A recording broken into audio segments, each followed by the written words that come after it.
Vamos falar de economia agora? Ontem você sabe que tinha muita expectativa em torno da taxa básica de juros, a Selic, né? Se haveria um aumento, se ela reduziria. E subiu de novo. Foi para 15% ao ano, o maior patamar em quase 2 décadas. O Comitê de Política Monetária do Banco Central elevou a Selic pela 7ª vez consecutiva e a taxa básica de juros, que estava em 14,75%, passou para 15% ao ano. Segundo o comunicado do Copom, os riscos para a inflação seguem elevados. Por isso, o momento exige uma política monetária com juros altos por período prolongado. A medida foi criticada por alguns setores da economia. Em nota, por exemplo, a Confederação Nacional da Indústria diz que a alta dos juros é injustificável e vai agravar a competitividade do setor. Muito bem, para falar sobre o impacto desse aumento na economia do Brasil, a gente conversa agora com o economista Igor Lucena. Igor, boa tarde para você. Alguém ganha quando a Selic fica tão alta como essa que a gente tem hoje no Brasil? Boa tarde, Jonathan. Boa tarde a todos. Olha, ninguém ganha. E eu queria até começando desmistificando essa história de que taxas de juros altas são boas para os bancos. O setor financeiro, quando tem um aumento tão grande de taxa de juros, ele vê sua demanda por crédito cair. E, ao mesmo tempo, operações que são atreladas à própria taxa de juros começam a ter mais inadimplência. Então, historicamente, ninguém ganha dentro da economia real quando a taxa de juros está tão alta. Lembrando que 15% ao ano é a maior taxa, Jonathan, nos últimos 19 anos, né? Então, a gente está falando de algo quase sem precedentes na história do Plano Real.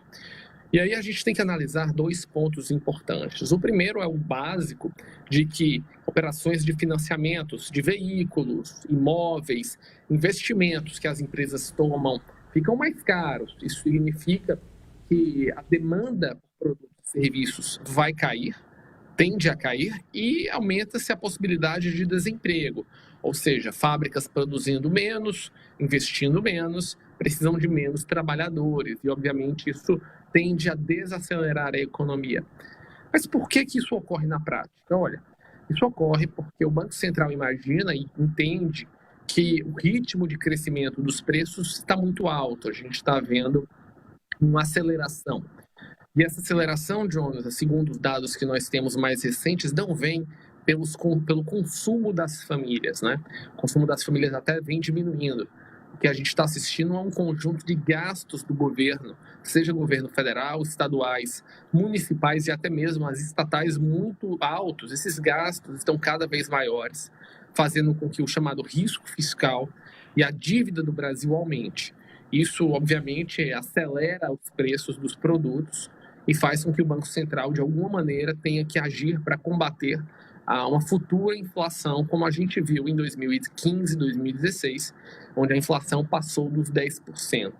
Ela agora está, sim, por volta dos 5%, mas a possibilidade de crescimento radical dela é muito grande. Isso significa que se os governos estaduais, municipais e o governo federal não tomarem atitudes para contenção dos seus próprios gastos, o que a gente vai continuar assistindo é uma manutenção de taxa de juros e um desaquecimento da economia. Mas isso, obviamente, precisa de uma visão muito clara dos nossos governantes, que o problema não está nas empresas, não está nas famílias, mas está em como a administração pública do país vem sendo tomada. E isso é muito preocupante, porque todo o debate que nós estamos assistindo do ponto de vista político é apenas mais impostos e mais gastos, quando a história econômica mostra que a prudência fiscal e a eficiência da máquina pública é que mantém países com taxas de juros baixas, como na Europa, na Ásia ou nos Estados Unidos. Essa maneira de administração que estamos vendo com gastos e mais gastos só traz 2 resultados: mais inflação e força o Banco Central a aumentar a taxa de juros. É isso, né? E os efeitos na economia afetam praticamente todos os setores, né, Igor? Quando a gente fala desse posicionamento da indústria, por exemplo, de criticar, é porque quando a indústria enfrenta essa dificuldade, a construção civil também deixa de construir porque a taxa está alta, ninguém consegue financiar com juros tão elevados, ou seja, todo mundo, de fato, acaba sendo prejudicado quando o país enfrenta taxas de juros tão elevadas como o Brasil passa nesse momento. Mas, enfim, vamos seguir acompanhando, né? Agora, uma outra notícia que eu quero a sua análise é a seguir. Uma comissão mista aprovou nesta quarta-feira no Congresso Nacional a medida provisória que cria o novo crédito consignado. A MP agora precisa ser aprovada pelos plenários da Câmara e do Senado antes de 9 de julho, data limite para se tornar uma lei definitiva.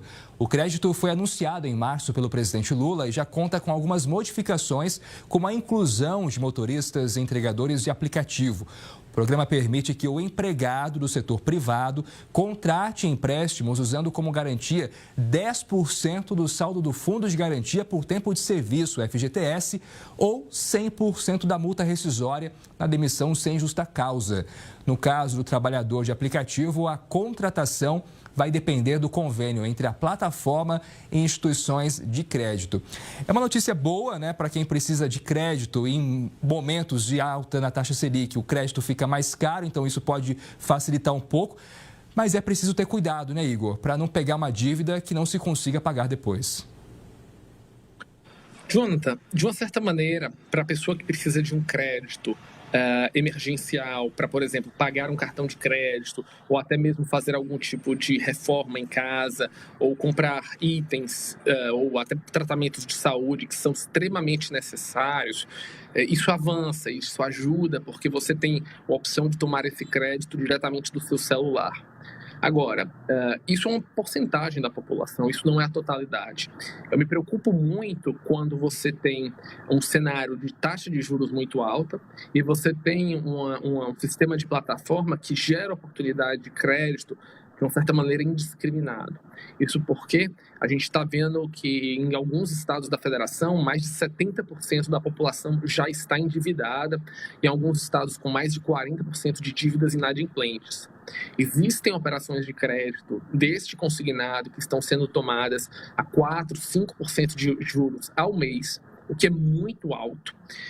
E o medo que isso pode acontecer, o risco real disso, é a possibilidade de que você tenha, daqui 1 ou 2 anos, uma massa gigantesca de trabalhadores endividados e que as suas demissões vão fazer com que eles paguem essas dívidas e não recebam nenhum tipo de garantia e pagamento para se manter de um emprego para o outro. Então, me preocupa muito a facilidade de como isso está sendo operado. E é necessário que haja uma maior educação financeira e um maior trabalho. Por um lado, a medida é positiva porque facilita o acesso ao crédito. Por outro, se for colocado de uma maneira mal utilizada, a gente pode ter daqui 1 ou 2 anos um sério problema de uma grande massa de trabalhadores altamente endividado. E isso sim, a gente vai ter que tomar muito cuidado para que não ocorra. Igor Lucena, obrigado pela conversa nesse feriado. Aproveita por aí, viu? A gente volta a se falar em breve. Muito obrigado, um bom feriado a todos. Obrigado.